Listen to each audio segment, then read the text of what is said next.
An early exit for the Big Red Machine, a remarkable run for the Pirates. The rookie Royals return to earth, and business as usual for the Jays. It's a playoff extravaganza as we wrap up the 2010 season. On This Month in Wiffle Ball, we start the show with a series that had upset written all over it. The Pirates, as the 4 seed behind hard-throwing Dakota Kenny, took on the first-place Reds, led by aging veteran Brett Bevilacqua. The Pirates, in the boldest of moves, opted to start Bobby Daly over Dakota Kenny in the first game of the series. The Reds couldn't believe their good fortune and got on the board early with a second-inning 3-run blast by 2010 Rookie of the Year, Tony Gonzalez. Get out! Get out! The Pirates wasted no time and got back in the game with a lead-off walk by Lampone, followed by a 2-run shot off the bat of Bobby Daly.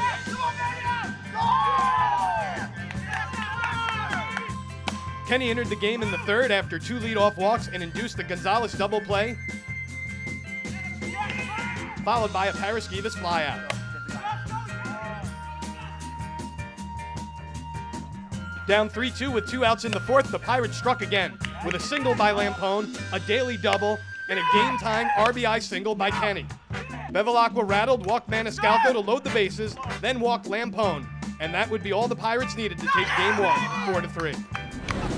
The Reds' season would go down in flames with 2 outs in the first inning of the second game of the series. Walks and errors would chase Gonzalez from the carpet after giving up 7 runs. Again, Daly would start and again get pulled after a few early runs, and again, Kenny would shut down the Reds' lineup. Lampone would add a 2-run shot in the third, running the score up to 9-2, and that's where it stayed. The Pirates were going to the finals. Who they'd play would be decided later that day when the Royals met the Blue Jays. The Blue Jays had only lost to 2 teams all season long, and the Royals were one of them. 2010 Cy Young Pete Montanez stepped to the carpet for the Blue Jays in Game 1 and did pretty much what he had done all season by striking out the side. The Royals pitchers wouldn't be so lucky.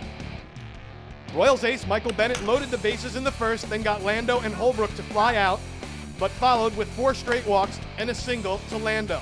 The Jays would go on to score a total of 9 runs, while the combination of Montanez and Lando held the Royals scoreless, giving up 3 hits and 3 walks.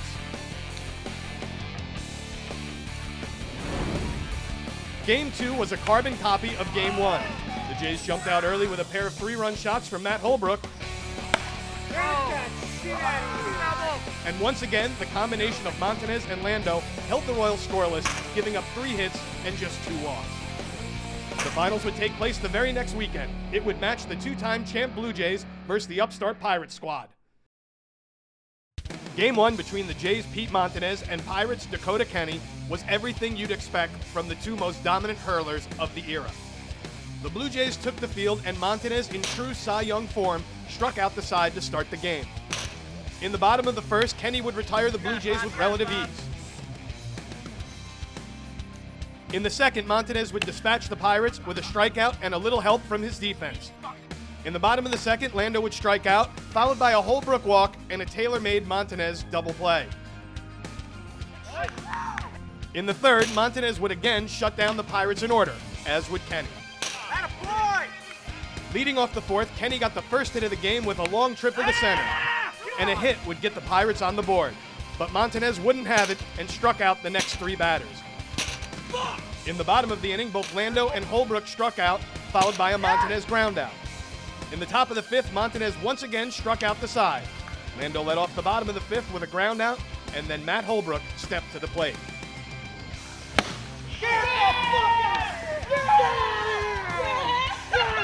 That's why we call him Mr. Clutch! Holbrook's solo shot was the difference, giving the Blue Jays the 1-0 win. The game was everything it was hyped to be. Both pitchers threw 1-hitters, and Montanez struck out 11 batters. Just 1 win away from the championship, the Jays weren't done yet. They got Game 2 started with a 2-run Montanez home run, chasing Kenny from the carpet. The Pirates answered with a Kenny solo home run, but the Jays scratched out another run in the top of the second. In the bottom of the third, the Pirates cut the lead with a solo shot off the bat of James Lampone. But the Jays broke it open in the top of the fourth with a Montanez 2-run triple and Lando 2-run home run. Montanez would only allow 1 base runner the rest of the game, and the Jays would go on to win 7-2. Congratulations to the 2010 Blue Jays, the Palisades WBL champs, for a third straight year. Join us next time as we explore the 2011 free agent market and a whole lot more on This Month in Wiffle Ball. Promotional consideration was paid for by Di Maria's Deli of Tappan, New York. Di Maria's, your first stop after the game. And Excursions, Journey to Health, the official equipment supplier of the Palisades WBL.